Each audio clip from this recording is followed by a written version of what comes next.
this report on energy demand reduction highlights that the aspects of clean energy transition that are not so mainstream at the moment. So most of the energy transition efforts that have been done so far in Europe and in the world in general were mostly related to technology advancement to make sure that we have enough clean and renewable energy technology to replace fossil fuels. But then there's also the demand part of the system, the way we consume energy, the lifestyles, what we use energy for, and this has a lot of potential, untapped potential.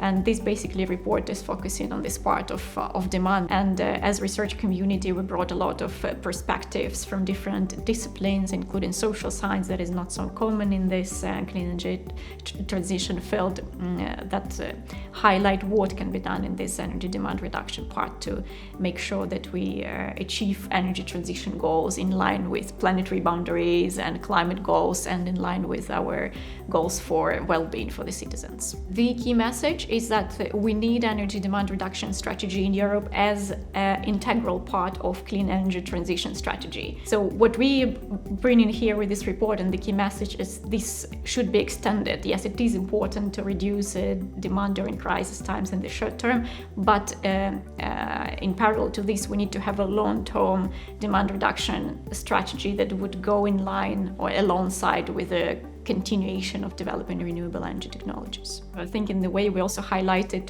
what bringing social scientists exactly means for clean energy transition, that it's really relevant when you talk about the demand side, the behavior of people that would be a important component of demand reduction. But also we bring such perspectives as energy sufficiency, for example, that is relatively new demand reduction strategy. In developed societies, we can have a very good level of services and lifestyle, but with much less energy consumption if we smartly design our infrastructures, if we think about behavior patterns. So it is partially there, especially when we talk about energy efficiency, but it is by far not covering all sectors of consumption, which households, buildings, industries, transport, agriculture.